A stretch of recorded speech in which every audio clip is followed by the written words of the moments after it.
Sahabat Fresh Juice, sesaat lagi kita akan mendengarkan Fresh Juice Rabu 3 Januari 2024 bersama Pastor John Laba SDB dari Tangerang. Selamat mendengarkan.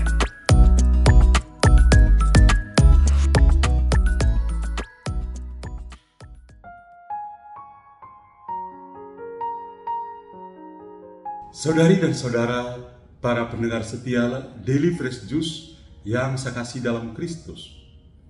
Jumpa lagi bersama saya, Pastor John Laba SDB dari komunitas Novisiat Salesian Don Bosco di Tiga Raksa, Tangerang. Hari ini hari Rabu tanggal 3 Januari tahun 2024. Seperti biasa saya akan membacakan teks Injil hari ini dari Injil Yohanes bab 1 ayat 29 sampai 34 dan memberikan renungannya. Sekarang saya bacakan. Tuhan bersamamu dan bersama rohmu. Inilah Injil suci menurut Yohanes. Dimuliakanlah Tuhan. Ketika Yohanes membaptis di Sungai Yordan, ia melihat Yesus datang kepadanya. Maka katanya, "Lihatlah Anak Domba Allah yang menghapus dosa dunia.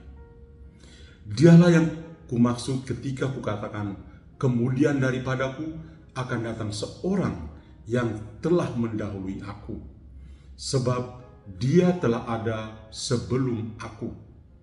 Dan aku sendiri pun mula-mula tidak mengenal dia. Tetapi untuk itulah aku datang dan membaptis dengan air, supaya ia dinyatakan kepada Israel."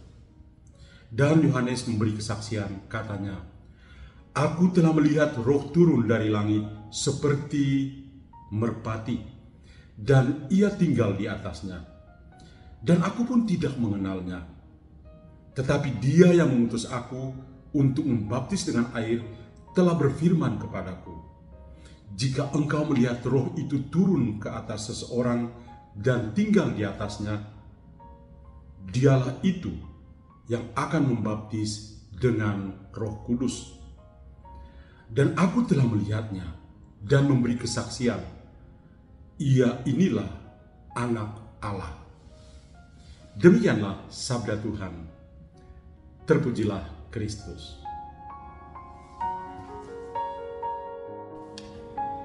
Saudari dan saudara yang saya kasih dalam Kristus, saya memberi judul renungan hari ini, Mata Tertuju pada Sang Anak Domba.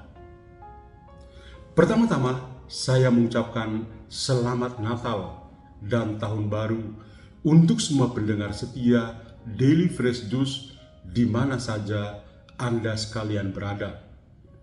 Kita sudah berada di hari yang ketiga di bulan Januari. Salam sehat dan penuh berkat untuk kalian semua. Kita masih berada dalam masa Natal. Pikiran kita tentu tertuju pada peristiwa Natal, yakni kelahiran Tuhan Yesus Kristus di dalam sebuah keluarga manusia yang kita kenal dengan sebutan keluarga kudus dari Nazaret. Di dalam keluarga manusia ini, Yesus lalu memiliki relasi persaudaraan dengan manusia yang lain. Salah satu nama yang kita semua kenal adalah Yohanes Pembaptis. Sosok Yohanes Pembaptis dikenal sebagai pribadi yang rendah hati dan jujur.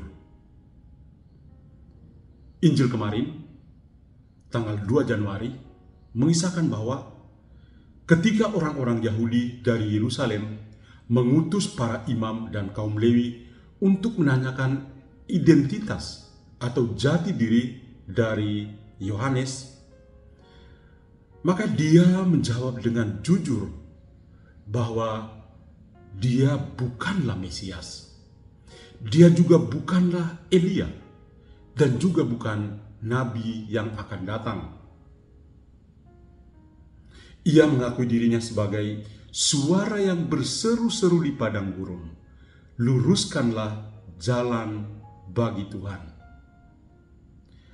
Lebih dari itu, Yohanes bersaksi tentang sosok Yesus. Dia yang tidak kamu kenal, yaitu dia yang datang kemudian daripadaku. Membuka tali kasutnya pun aku tidak layak. Injil Yohanes bab 1 ayat 26 dan 27.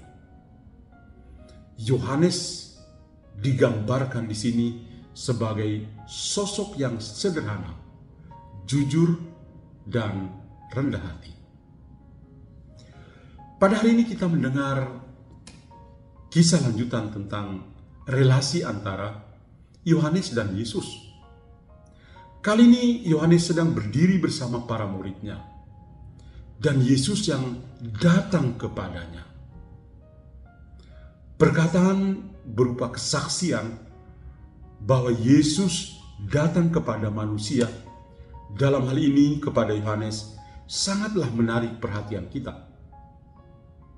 Yesus adalah anak Allah, dan kita semua percaya itu. Dialah yang punya inisiatif yang pertama untuk datang kepada manusia. Dia yang datang kepada Yohanes. Dan Yohanes lalu memperkenalkan Yesus kepada para muridnya sebagai anak domba Allah.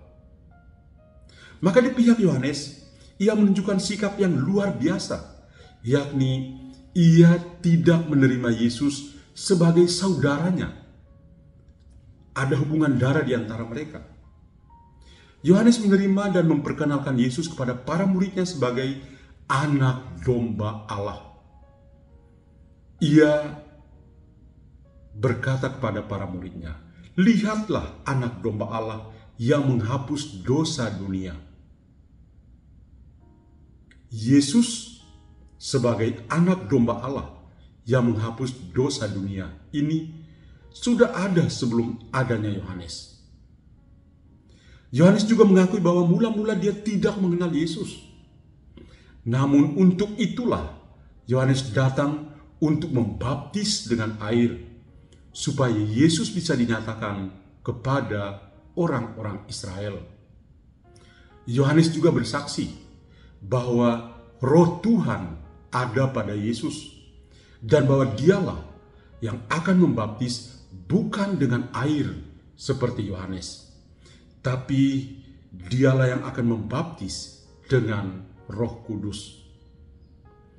Kesaksian Yohanes ini menjadi sempurna ketika dia mengakui dan mengatakan bahwa Yesus adalah anak Allah. Ini pengakuan iman yang luar biasa.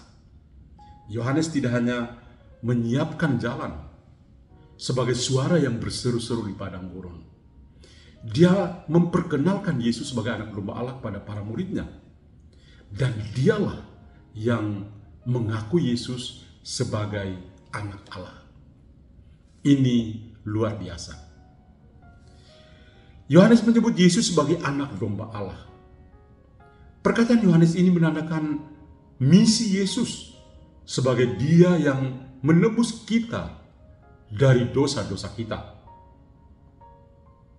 Darah anak domba Paskah, sebagaimana kita baca dalam kitab Keluaran bab 12, membebaskan bangsa Israel dari perbudakan di Mesir dan dari kematian di sana. Kesaksian Yohanes menunjuk bahwa Tuhan Yesus rela mengorbankan nyawanya bagi kita di kayu salib. Dan Dia jugalah yang menebus dosa-dosa kita. 1 Korintus bab 5 ayat yang ke-7. Darah Tuhan Yesus yang dicurahkannya bagi kita di kayu salib membasuh, menyembuhkan, dan memerdekakan kita dari perbudakan dosa dan dari upah dosa, yaitu maut, sebagaimana dikatakan oleh Paulus dalam Roma bab 6 ayat 23, serta kebinasaan baik tubuh maupun jiwa di dalam neraka. Injil Matius bab 10 ayat 28. Yohanes menunjuk pada misi penyelamatan Yesus untuk mempersembahkan nyawanya sebagai kurban penebusan bagi dosa-dosa kita. Maka sangatlah penting bagi kita untuk memahami bahwa Yohanes adalah anak Zakaria, seorang imam Israel yang ikut serta dalam pengorbanan anak domba setiap hari di dalam bait Allah untuk dosa-dosa umat. Keluaran bab 29. Yohanes memahami bahwa Yesus adalah anak domba yang tak bercacat, yang dipersembahkan oleh Bapa di surga sebagai satu-satunya korban yang dapat menghapus hutang dosa dan yang membebaskan kita dari maut serta kebinasan jiwa dan raga di dalam api neraka. Roh Kudus menyatakan siapa Yesus sebenarnya, yakni bahwa Dia adalah anak Allah dan juru selamat dunia. Ketika Yohanes mengatakan bahwa ia tidak mengenal Yesus dalam Yohanes bab 1 ayat 31 dan 33, ia mengacu pada realitas keilahian Yesus yang tersembunyi. Tetapi Roh Kudus pada saat itu menyatakan pada Yohanes sifat Yesus yang sebenarnya, sehingga Yohanes berani memberi kesaksian yang luar biasa tadi. Dia katakan, Dia adalah anak Allah. Sebuah kesaksian iman yang luar biasa. Saudari dan saudara yang terkasih, bagaimana dengan kita? Bagaimana kita dapat yakin bahwa Yesus adalah benar-benar Kristus, anak Allah yang hidup? Roh Kudus membuat Tuhan Yesus Kristus dikenal oleh kita melalui karunia iman. Allah memberikan rohnya kepada kita, dan itu perlu kita syukuri, anugerah Roh Kudus kepada kita sebagai penolong, sebagai penuntun yang membuka hati dan pikiran kita untuk menerima dan memahami misteri dan rencana Allah yang begitu agung untuk mempersatukan segala sesuatu di dalam anaknya, Tuhan kita Yesus Kristus. Santo Paulus menulis ini dalam Efesus bab 1 ayat yang ke-10. Apakah Anda ingin bertumbuh dalam pengenalan dan kasih akan Yesus Kristus? Mintalah Tuhan untuk mencurahkan Roh Kudus-Nya kepada Anda untuk memperdalam iman, pengharapan, dan kasih Anda kepada Allah dan rencananya bagi hidup Anda, bagi hidup kita semua. Marilah berdoa. Tuhan, melalui Yohanes, Engkau memperkenalkan Yesus Putramu sebagai anak domba Allah. Dia adalah anak Allah. Bantulah kami untuk tidak mencari pamor ataupun popularitas dalam hidup dan pelayanan kami, melainkan Yesus menjadi segala-galanya. Bantulah kami untuk menjadi rendah hati dan jujur untuk mengakui Yesus sebagai satu-satunya Tuhan dan Juru Selamat kami. Bunda Maria yang selalu menolong, bantulah kami untuk bertumbuh dalam iman kepada Yesus Putramu. Amin. Dan kiranya kita semua sepanjang hari ini senantiasa dilindungi dan diberkati oleh Allah yang Maha Kuasa, Bapa dan Putra dan Roh Kudus. Amin. Tuhan memberkati kita semua. Sahabat Fresh Juice, kita baru saja mendengarkan Fresh Juice Rabu 3 Januari 2024. Terima kasih kepada Pastor John Laba untuk renungannya pada hari ini. Sampai berjumpa kembali dalam Fresh Juice edisi selanjutnya. Tetap semangat, jaga kesehatan, dan salam Fresh Juice.